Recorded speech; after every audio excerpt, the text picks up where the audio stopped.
MCR presents Behind News Made in Chennai, powered by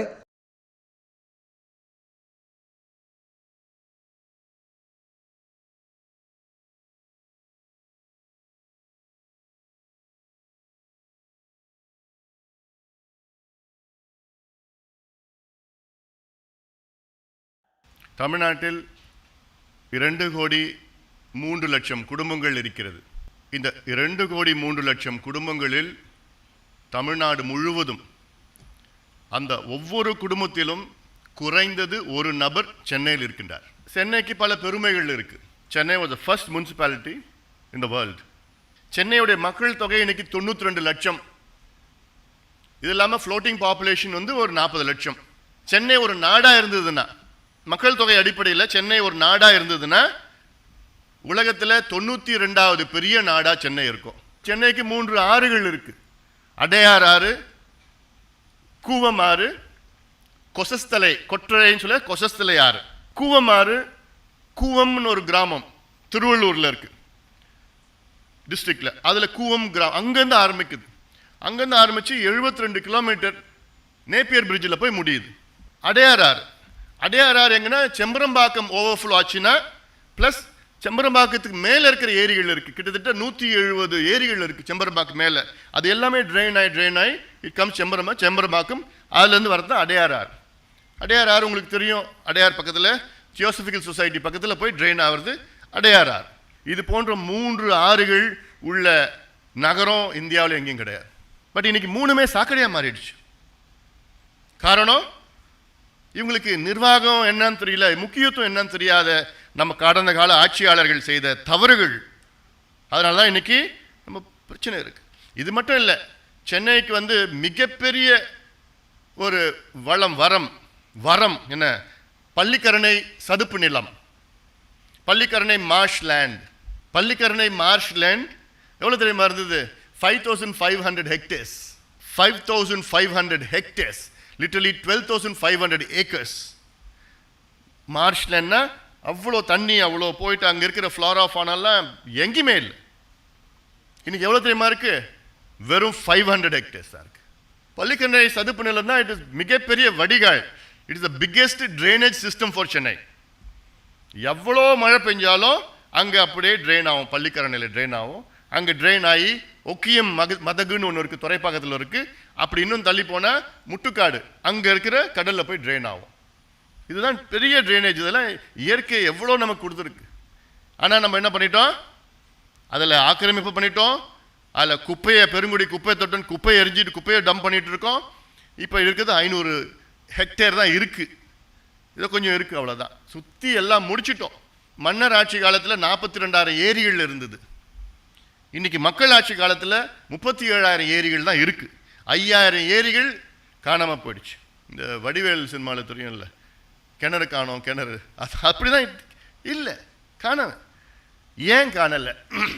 ஏன்னா கடந்த ஆட்சியாளர்கள் 50 ஆண்டு காலத்தில் ஆட்சியாளர்கள் என்ன பண்ணியிருக்கிறாங்கன்னா, ஒரு கலெக்டர் ஆஃபீஸ் கட்டணுமா, ஏரியில் தான் கட்டணும்.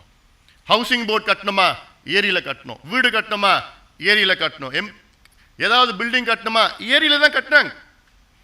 எம்ஜிஆர் காலத்தில் மட்டும் சென்னையில் 280 ஏரிகளை மூடினாங்க. ஏன்னா அவங்களுக்கு அந்த ஏரியோட இம்பார்ட்டன்ஸ் தெரியல, எவ்வளோ முக்கியம் ஏரிகள் தெரியல. ஏன்னா இதெல்லாம் வந்து தண்ணி கொடுக்கறது மட்டும் இல்லை, வடிகால். மழை வந்தாலும் அங்கே போய் தேக்கி நிற்கிறது. இப்போ ஏரிகள் காணாமல் போயிடுச்சு. இப்படி காணாமல் போகிறதுனால வெள்ளம் வந்துச்சுன்னா எங்கே வரும்? உங்கள் வீட்டுக்கு வரும். வேற எங்கே போவோம்? போகிறது இடம் இல்லை. அதனால் உங்கள் வீட்டுக்கு வந்துச்சு வெள்ளம். வீட்டுக்கு வந்து எவ்வளோ பேர் உயிரை இழந்தாங்க. காரணம், போகிறதுக்கு இடம் இல்லை. அப்படி எல்லாம் ஏரிகள் மூடி. இப்போது நேரு ஸ்டேடியம் பார்த்துருப்பீங்களே, அது ஏரியில் தான் கட்டியிருக்காங்க. லில்லி பாண்டுன்னு ஒன்று இருந்தது ஏரியில். வள்ளூர் கோட்டம், அதுவும் ஏரியில் தான் கட்டியிருக்கிறாங்க. கோயம்பேடு பஸ் ஸ்டாண்ட், அதுவும் ஏரியில் தான் கட்டியிருக்கிறாங்க. எஸ்ஏஎஃப் கேம்ஸ் வில்லேஜ், அதுவும் ஏரியில் தான் கட்டியிருக்கிறாங்க. முகப்பேர் ஏரி திட்டம், அது பேர் ஏரி திட்டம்.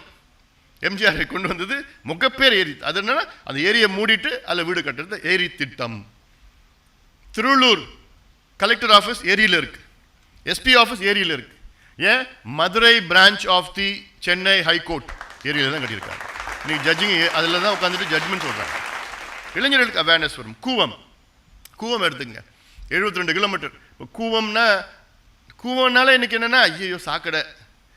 நம்ம we use it colloquially we use ஐயா அது ஒரு கூவம்டா, யாராவது பார்த்து இல்லை திட்டணுமா நீ ஒரு கூவம் அப்படின்னு சொன்ன அப்படி தான் பண்ணிட்டு இருக்கோம். ஆனால் நான் சொல்ல 30 ஆண்டுகளுக்கு முன்பு அந்த குடிக்கிற தண்ணியை பூஜை பண்ணாங்க கோவிலில். It all happen in the last 30 years. ஆனால் கூவத்தில் இது வரைக்கும் ஐ திங்க் மேபி அபவுட் ஒரு 12,000 to 15,000 crores இன்வெஸ்ட் பண்ணியிருக்கிறான். எதுக்கு? கூவத்தை சுத்தப்படுத்தணும்னு. சுத்தப்படுத்த முடியுமா? முடியும். முடிச்சிருக்காங்களா? இல்லை. கூவம் நான் சொன்ன 72 கிலோமீட்டர் சொன்னிருக்குல்ல, இந்த 72 கிலோமீட்டர்ல இன்னைக்கும் 60 கிலோமீட்டர்ல கூவத்தில் தண்ணி குடிக்கலாம். இன்னைக்கு குடிக்கலாம். அதில் இன்னைக்கு விவசாயம் பண்றாங்க தண்ணி வச்சுக்கிட்டு.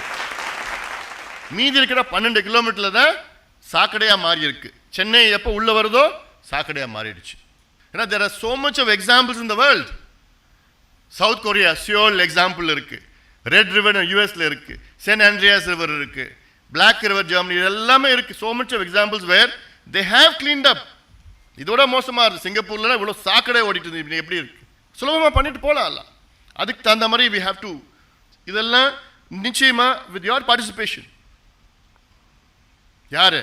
யங்ஸ்டர்ஸ் இன்னைக்கு ஒரு ஃபோன் வச்சுக்கிட்டு இன்னைக்கு என்ன சினிமா இருக்குது, இன்னைக்கு என்ன இருக்குது, இப்படியா அப்படியா தான் பார்த்துட்டு இருக்கீங்க.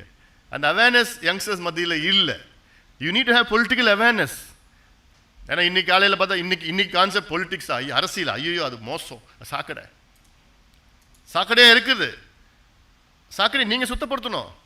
எப்படி பண்ணுவீங்க? யுவர் இன்வால்மெண்ட், யுவர் அவேர்னஸ், இது எப்படி மாற்றலாம், எப்படி கொண்டு வரலாம்? எல்லா பிரச்சனைகளுக்கும் தீர்வு இருக்கு. அந்த தீர்வு கொண்டு வரவங்களை நீங்க தேர்வு செய்யுங்க. யாராவனா இருக்கட்டும், நான் இருக்கணும்னு அவசியமே கிடையாது. யார்கிட்ட தீர்வு இருக்கோ அவங்கள தேர்வு செய்யுங்க நீங்க. ஏன்னா நீங்க நினைச்சீங்கன்னா யங்ஸ்டர்ஸ் நீங்க நினைச்சீங்கன்னா என்னோட மாற்றலாம். Chennai needs a green field airport. இந்த airport 2020 will be congested. Chennai ஏர்போர்ட்ல 2 ரன்வே, ஒரு ரன்வே யூஸ் பண்ண முடியல. அது யூஸ் பண்ண முடியல. அந்த பார்ட் ஆஃப் த ஃப்ளட். அது அந்த ஒரு ரன்வேல, செகண்ட் ரன்வேல என்ன பண்ணியிருக்காங்க, அதுக்கு கீழே அடையாறு ஆறு வருது, ஆற்றுக்கு மேலே ரன்வே கட்டியிருக்கான். நம்ம புத்திசாலிங்க. எப்படின்னா அதில் 450 பில்லர் போட்டிருக்கான். 450 பில்லர் போட்டு அந்த ஆற்று தண்ணின்னா பில்லரில் அடித்து மேலே வந்துடுச்சு. மேலே வந்து எங்கே போச்சு? ஏர்போர்ட் போச்சு. நம்ம ஃப்ளைட்ஸ்லாம் நிறைய பார்த்து தண்ணியில் மிதச்சு இல்லை. காரணம் அந்த ஏர்போர்ட் இந்த ஆற்றுக்கு மேலே ரன்வே கட்டி வச்சிருக்காங்க. டெக்னிக்கல் அது வெளியில் சொல்ல மாட்டாங்க. ஏன்னா பிரச்சனை அவங்க தான் cause for the problem. London metro 150 ஆண்டுகள் பழமையானது. லண்டன் மெட்ரோ இப்போ ஆனிவர்சரி செலிப்ரேட் பண்ணாங்க. Moscow metro 120 years. New York metro 93 years. இந்தியாவில் 30 வருஷத்துக்கு முன்னாடி கல்கத்தா மெட்ரோ இருந்தது. நம்ம ஊரில் எப்போ வருது மெட்ரோ? போன வருஷம். எவ்வளோ பண்ணியிருக்காங்க? 8 கிலோமீட்டர். மெட்ரோவில் யாரா போகிறாங்களா? இல்லை. ஏன்? கனெக்டிவிட்டி இல்லை. அதுக்கு திட்டமிடணும். ஜிக்ஸாக் எங்கே பார்த்தாலும் மெட்ரோ, எங்கே பார்த்தாலும் buses. This is what is needed for Chennai and priority for Chennai. இப்போ ஸ்லம்ஸ் இருக்கு. சொல்யூஷன் டு த ஸ்லம்ஸ் என்ன?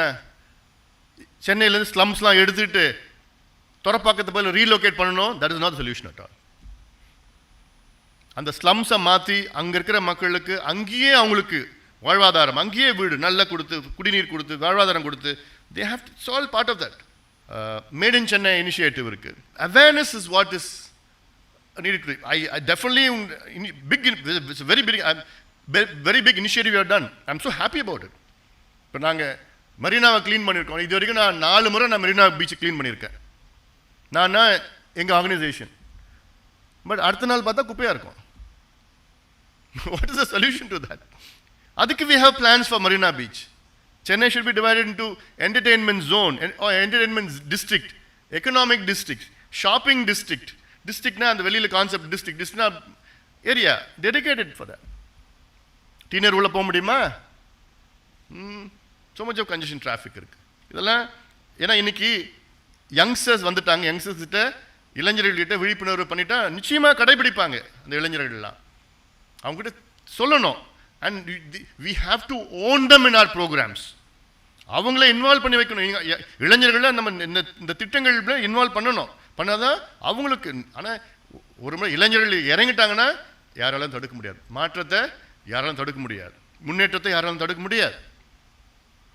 அதுதான் இந்த சூழலில் இதெல்லாம் நிச்சயமாக சென்னைக்கு மிக அவசியமானது.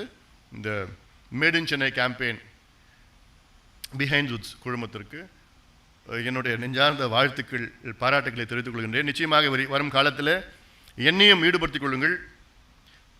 ஒரு அரசியல்வாதியாக கிடையாது, ஒரு இளைஞனாக, இல்லை ஒரு மருத்துவராக.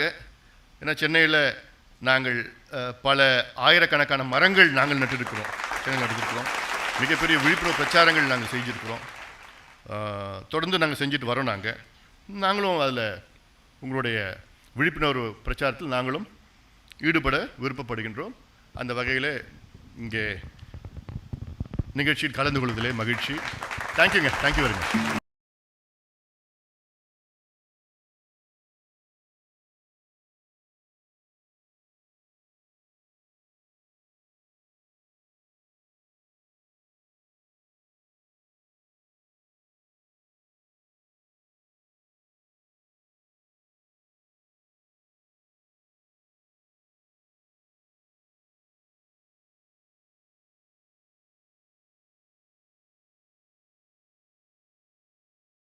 Rohini Cinemas. Hospitality partner, Ramada Plaza.